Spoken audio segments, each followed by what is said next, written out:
Welcome to Das coaching. এখানে শিক্ষামূলক ও তথ্য নির্ভর ভিডিও দেখতে এক্ষুনি আমাদের চ্যানেলকে সাবস্ক্রাইব করে নোটিফিকেশন অন করতে পাশের বেল আইকনটি প্রেস করে দিন আর পেয়ে যান আমাদের আপলোড ভিডিওগুলির দ্রুত নোটিফিকেশন। নমস্কার, দাস কোচিংয়ে সকলকে স্বাগত। আজকে যে বিষয় নিয়ে আলোচনা করব তা বিএড ফার্স্ট সেমিস্টারের কোর্স 1.1.2 কন্টেম্পোরারি ইন্ডিয়ান এডুকেশন এই কোর্সের study the impact of the right two education act on school এই প্র্যাকটিকামটি নিয়ে আজকে ডিটেলস আলোচনা করব। এই প্র্যাকটিকামটি কিভাবে করবেন, কোন কোন পয়েন্টগুলো ব্যবহার করবেন, এখানে কোন কোন বইয়ের সাহায্য নিয়ে এই প্র্যাকটিকামটি করবেন, কিভাবে লিখবেন, স্টেপ বাই স্টেপ ডিটেলস আজকে এই ভিডিওতে বা এই আলোচনায় সব কিছু আপনাদেরকে বুঝিয়ে দেব। তাই প্রথম থেকে শেষ পর্যন্ত অবশ্যই আমাদের আলোচনাটা শুনবেন বা দেখবেন, তাহলে আপনি নিজেই এই প্র্যাকটিকামটি করতে পারবেন। যদি প্র্যাকটিকাম সম্পর্কিত কোনো তথ্য জানার থাকে অবশ্যই আমাদের ইউটিউব চ্যানেলের ডেসক্রিপশন কমেন্ট সেকশানে জানাবেন, কিংবা আমাদের হোয়াটসঅ্যাপ করতে পারেন নিম্নলিখিত নাম্বারে। তাহলে চলুন আজকের প্র্যাকটিকামটি শুরু করি। তবে হ্যাঁ, আরেকটা বিষয়, যে প্র্যাকটিকামে যে পয়েন্টগুলো নিয়ে আলোচনা করছি সেই পয়েন্টগুলোকেই যে রাখতে হবে এমন কোনো কথা নেই। আপনারা আপনাদের সুবিধে মতো পয়েন্টগুলোকে সংযোজন এবং বিয়োজন করতে পারেন, চাইলে রাখবেন বা চাইলে আরও কিছু পয়েন্ট অ্যাড করবেন। তাহলে চলুন আজকের আলোচনাটা শুরু করি। প্রথম পয়েন্ট যেটা, সেটা হচ্ছে ভূমিকা বা ইন্ট্রোডাকশন। ইন্ট্রোডাকশনে কি দিবেন? ইন্ট্রোডাকশন দিতে হবে যে আরটিই বা রাইট টু এডুকেশন, যেটা 2009 সালে যে আইনটা পাস হয়েছিল এবং 2010 সালে 1 এপ্রিল থেকে যদি কার্যকরী করা হয়, এই আইনটি সম্পর্কিতভাবে লিখতে হবে যে এই আইনটি কি, কত সালে পার্লামেন্টে এই আইনকে কার্যকর করা হয়, কবে থেকে এই এটার মূল লক্ষ্যটা কি, অর্থাৎ আরটি সম্পর্কে এখানে ডিটেলস এখানে বলতে হবে যে রাইট টু এডুকেশনটা কি আসলে। এরপরে শিক্ষার অধিকার আইন বা আরটির প্রধান বৈশিষ্ট্য। এই পয়েন্টের মধ্যে বৈশিষ্ট্যগুলি, এখানে 9টা বৈশিষ্ট্য এখানে পরপর দেওয়া আছে বা এখানে উল্লেখ করা আছে ডেমো হিসাবে। এখানে আরও কিছু বৈশিষ্ট্য বা পয়েন্ট এখানে অ্যাড করতে পারেন। প্রথম পয়েন্ট দেওয়া আছে অবৈতনিক প্রাথমিক শিক্ষা। দ্বিতীয় পয়েন্ট বাধ্যতামূলক শিক্ষা, বয়স অনুযায়ী শ্রেণী নির্বাচন, শিক্ষক, পাঠ্যক্রম ও পাঠ্যপুস্তক, বিদ্যালয়, মূল্যায়ন ব্যবস্থা, বেসরকারি বিদ্যালয়ের জন্য সংরক্ষণ, প্রয়োগকারী বা তত্ত্বাবধান সংস্থা। স্কুলে শিক্ষার অধিকার আইনের প্রভাব, পরের পয়েন্ট, অর্থাৎ স্কুলে শিক্ষা অধিকার আইনের প্রভাব, অর্থাৎ যে ইম্প্যাক্ট, যে প্রভাবটা, যে আটটি যে আইনটা কার্যকর হয়েছে তার প্রভাবটা কি, সেই প্রভাবের, তার যে আইনটা কার্যকর হওয়ার পর যে প্রভাবটা সমাজে বা শিক্ষাক্ষেত্রে প্রভাবিত হয়েছিল, বা গার্জেন বা অভিভাবকদেরকে বা শিক্ষাবিদদেরকে, শিক্ষককে, সবাইকে প্রভাবিত করেছিল, সেই বিষয়গুলো এখানে উল্লেখ করতে হবে। এখানেও ঠিক একই রকমভাবে বেশ কিছু পয়েন্ট, এখানে 9টা পয়েন্ট এখানে দেওয়া আছে।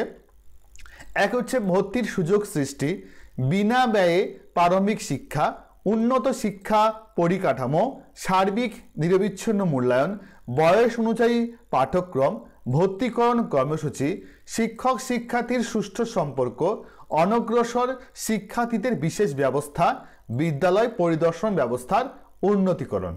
এরপর উপসংহার, তারপরে রেফারেন্স।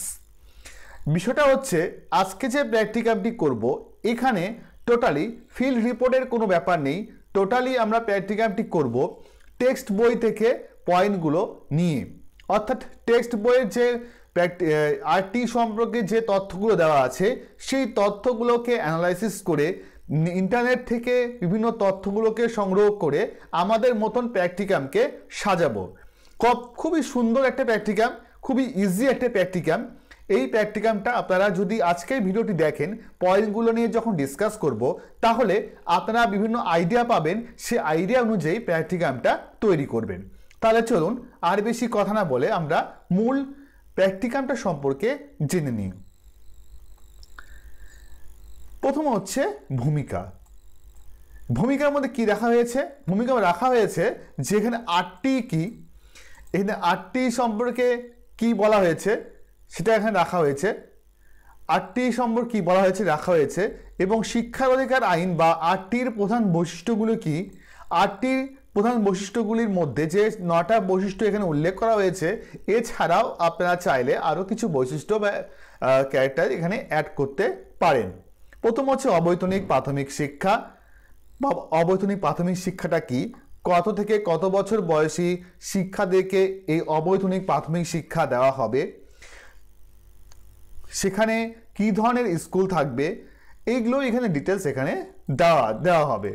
তারপরে বাধ্যতামূলক শিক্ষা। শিক্ষা হচ্ছে বাধ্যতামূলক, যে এখানে সকলের জন্য বা সকল শিশুদেরকে শিক্ষা নিতে হবে, এবং অভিভাবকদের কর্তব্য বা দায়িত্ব আছে সকল শিশুদেরকে শিক্ষার আঙিনায় নিয়ে আসা, যাতে ড্রপ আউট না হয়, যাতে সকল শিশুরা এই শিক্ষা অধিকার পায়, সেই সম্পর্কে এখানে দেওয়া আছে। যে সকল শিশুকে বিদ্যালয়ের নাম নথিভুক্তকরণের সুযোগ দিতে হবে, বিদ্যালয়ের ছোট সমস্ত শিক্ষার্থীকে চিহ্নিত করতে হবে, সকল শিশু বিদ্যালয়ে নিয়মিত উপস্থিত হচ্ছে কিনা তা সুনিশ্চিত করতে হবে, সকল শিশু প্রাথমিক এবং উচ্চ প্রাথমিক শিক্ষা শেষ করতে হবে, অভিভাবকদের উদ্বুদ্ধ করতে হবে যারা যেন বিদ্যালয়ে শিশুদেরকে পাঠায়।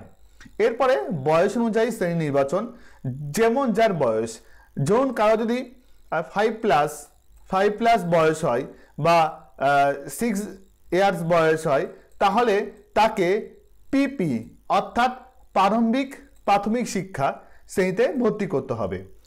বা কারো যদি পিপি হয় 6 বছর, 5+ হলে পিপি, 6 বছর হলে ক্লাস 1, প্রাথমিক শিক্ষার ক্ষেত্রে কথা ওটা। এবার যদি কারো বয়স 10 বছর হয়, তাহলে তাকে ক্লাস 5-এ তাকে ভর্তি নিতেই হবে, 10+ তাকে 5-এ ভর্তি নিতে হবে। যার যেমন বয়স সেই অনুযায়ী তাকে ক্লাসে ভর্তি নিতে হবে। এবার শিক্ষকের কি থাকবে? প্রত্যেক শিক্ষককে আগামী 5 বছরের মধ্যে ন্যূনতম শিক্ষাগত পেশাগত যোগ্যতা অর্জন করতে হবে। অর্থাৎ তাকে প্রাইমারি ক্ষেত্রে ডিএলএড এবং হাই স্কুল ক্ষেত্রে বিএড অবশ্যই তাকে এই প্রশিক্ষণ যোগ্যতা অর্জন করতে হবে, এবং শিক্ষণ প্রতিষ্ঠানগুলিতে শিক্ষকদের ন্যূনতম যোগ্যতা থাকতে হবে, অর্থাৎ গ্র্যাজুয়েশন থাকতে হবে বিএডের জন্য, বা এমএ বা মাস্টার ডিগ্রি থাকতে হবে। পার্শ্ব শিক্ষকের ধারণা এখানে বাতিল করতে হবে, প্যারা টিচারের ধারণা এখানে বাতিলের কথা বলা হয়েছে। পাঠ্যক্রম ও পাঠ্যসূচি, কীরকম পাঠ্যক্রম থাকবে? এখানে যে দেশের সকল বিদ্যালয়ে পাঠ্যসূচি পাঠ্যপুস্তক তৈরির সময় শিক্ষার্থীদের মানসিক বয়স এবং শিক্ষণের স্তরের উপর গুরুত্ব দিতে হবে। মানসিক বয়স কি আর শারীরিক বয়স কি, এই দুটো কিন্তু বিষয় আলাদা। এই নিয়ে আমরা ডিটেলস পরে একটা আলোচনা করব, যে এমএ বা সিএ, এমএ অর্থাৎ মেন্টাল এজ, সিএ অর্থাৎ ক্রোনোলজিক্যাল এজ, তার স্বাভাবিক বয়স কি, সেই নিয়ে আমরা ডিটেলস আলোচনা করব। তো এটা মানসিক বয়স এবং শিক্ষণ স্তরের উপর গুরুত্ব দিতে হবে। বিদ্যালয় অর্থাৎ প্রাথমিক এবং উচ্চ প্রাথমিক বিদ্যালয়ের ক্ষেত্রে কর্মদিবস হবে যথাক্রমে 200 দিন থেকে 220 দিন। প্রাথমিক এবং উচ্চ প্রাথমিক বিদ্যালয়ে যথাসম্ভব 4 থেকে 5 ঘন্টা পঠনের ব্যবস্থা থাকবে। বিদ্যালয়ের শিক্ষক শিক্ষার্থী অনুপাত 1:30 হলে ভালো। কি থাকবে সেখানে বলা হয়েছে। তারপরে মূল্যায়নের ব্যবস্থা, কীরকম মূল্যায়ন ব্যবস্থা? সারা বছর মূল্যায়ন চলবে, অর্থাৎ কম্প্রিহেনশন কন্টিনিউয়াস ইভ্যালুয়েশন, যেটা সিই কন্টিনিউয়াস অ্যান্ড কম্প্রিহেনশন ইভ্যালুয়েশন। এই যে 3 মাস 4 মাস পর যে ইভ্যালুয়েশন পর্বটা হচ্ছে, সেটাই সিসিই। পাস ফেল পদে থাকবে না, অর্থাৎ সমস্ত শিশুরা যাতে সুযোগ পায়, সমস্ত ক্লাসে সুযোগ পায়, সেই ব্যবস্থা থাকবে। প্রত্যেক শিশুর জন্য পিপল কমিউনিটিভ রেকর্ড অর্থাৎ পিসিআর তৈরি করতে হবে। বিষয়ভিত্তিক মূল্যায়নের পাশাপাশি শিক্ষার্থী সহপাঠক্রমিক করছে কিনা তার উপর দৃষ্টি রাখতে হবে। বেসরকারি বিদ্যালয়ের জন্য সংরক্ষণ রাখতে হবে। প্রয়োগকারী বা তত্ত্বাবধান সংস্থা কি আরটি অর্থাৎ NCPCR national commission for protection of child rights, SCPCR state commission for protection of child rights, এগুলো কি, এগুলো সম্পর্কে অর্থাৎ যে তত্ত্বাবধান সংস্থা, এই আরটি যে আইনটা বলবৎ হয়েছে বিদ্যালয়ে, তার তত্ত্বাবধান থাকবে দুটি সংস্থা, কেন্দ্রীয়ভাবে থাকবে এবং রাজ্য স্তরে থাকবে। কেন্দ্রীয়ভাবে থাকবে তা হচ্ছে NCPCR এবং রাজ্য স্তরে SCPCR। এই ক্ষমতা থাকবে PRI অর্থাৎ পঞ্চায়েতি রাজ ইনস্টিটিউশনের সঙ্গে যুক্ত হয়ে কাজ করবে। এবার স্কুল শিক্ষার অধিকার আইনের প্রভাব, আরটির প্রভাবটা কি? ভর্তির সুযোগ সৃষ্টি, বিনা ব্যয়ে প্রারম্ভিক শিক্ষা, উন্নত শিক্ষা পরিকাঠামো থাকবে, সার্বিক নিরবিচ্ছিন্ন মূল্যায়ন, বয়স অনুযায়ী পাঠ্যক্রম, ভর্তিকরণ কর্মসূচি, শিক্ষক শিক্ষার্থীর সুষ্ঠু সম্পর্ক, অনগ্রসর শিক্ষার্থীদের বিশেষ ব্যবস্থা, বিদ্যালয় পরিদর্শন ব্যবস্থার উন্নতিকরণ। এই হচ্ছে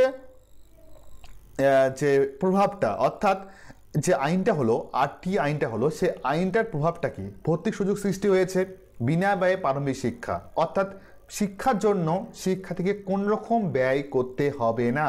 সরকার থেকে তাদের বই দেওয়া হবে, সরকার থেকে তাকে ড্রেস দেওয়া হবে, সরকার থেকে তাকে ব্যাগ দেওয়া হবে, সরকার থেকে জুতো দেওয়া হবে, অর্থাৎ শিক্ষার্থীদের শিক্ষাক্ষেত্রে যে ন্যূনতম খরচ, সে কোনো রকম খরচ হবে না, বিনা ব্যয়ে তারা প্রারম্ভিক শিক্ষা লাভ করবে।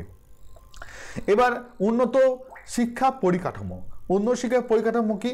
যে শিক্ষা ব্যবস্থার পরিকাঠামো, অর্থাৎ বিদ্যালয়ে আরও অন্যান্য ঘর তৈরি হবে, শৌচালয় ব্যবস্থা হবে, বিদ্যালয়ে যেসব প্রয়োজনীয় জিনিস TLM, সেই TLM ব্যবস্থা করা হবে, শিক্ষার্থীদের পুষ্টিযুক্ত খাবারের ব্যবস্থা করা হবে, যেসব যে পরিকাঠামো সেটা উন্নয়ন হবে।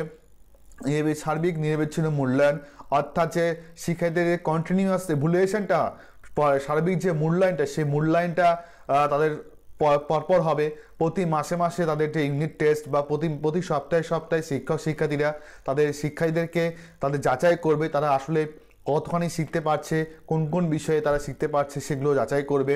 বয়স অনুযায়ী পাঠ্যক্রম হবে, অর্থাৎ ক্লাস 3 যে শিক্ষার্থী তার যে পাঠ্যক্রম, ক্লাস 9-এর শিক্ষার্থী পাঠ্যক্রম এক থাকবে না। ক্লাস 9-এর শিক্ষার্থী অর্থাৎ তার বয়স অনুযায়ী যে বিষয়বস্তু তারা অধ্যয়ন করবে, সেই রকমভাবে তারা পাঠ্যক্রম বা পাঠ্যসূচিকে সাজাতে হবে। ভর্তিকরণ কর্মসূচি, অর্থাৎ সকলকেই বয়স অনুযায়ী স্কুলে ভর্তি করার সুযোগ দিতে হবে। শিক্ষক শিক্ষার্থীর সুষ্ঠু সম্পর্ক, শিক্ষক এবং শিক্ষার্থীর মধ্যে একটা সুষ্ঠু সম্পর্ক থাকবে। শিক্ষক আগেকার দিনে যেমন ছিল, শিক্ষক এবং শিক্ষার্থীর মধ্যে একটা গুরু শিষ্য সম্পর্ক ছিল, কিন্তু বর্তমানে শিক্ষক এবং শিক্ষার্থীর মধ্যে যে সম্পর্কটা, সেটা হচ্ছে বন্ধুত্বপূর্ণ সম্পর্ক, এবং একজনের গাইডার এবং একজনের মেন্টর হিসাবে যে সম্পর্ক, সেই সম্পর্ক এখানে স্থাপন হবে। প্রত্যেকে আনন্দ সহকারে শিখতে হবে এবং আনন্দ সহকারে শেখাতে হবে। অনগ্রসর শিক্ষার্থীদের বিশেষ ব্যবস্থা হবে, যারা পিছিয়ে পড়া শ্রেণী, যারা ঠিক অর্থের অভাবে শিক্ষাকে এগিয়ে নিতে পারছে না বা সামাজিক প্রভাব থেকে তারা বিচ্ছিন্ন আছে, তাদেরকেও শিক্ষার আঙ্গিনায় নিয়ে আসতে হবে বা শিক্ষার সুযোগ দিতে হবে। বিদ্যালয়ের পরিদর্শন ব্যবস্থা উন্নত করতে হবে, অর্থাৎ বিদ্যালয়ের ন্যূনতম যে পরিদর্শন ব্যবস্থার যে সিস্টেম আছে, সেটা মাসে হোক বা 2 মাসের পর সেই পরিদর্শন করতে হবে, এবং বিদ্যালয় সম্পর্কে সঠিক রিপোর্ট উচ্চতন কর্তৃপক্ষকে দিতে হবে।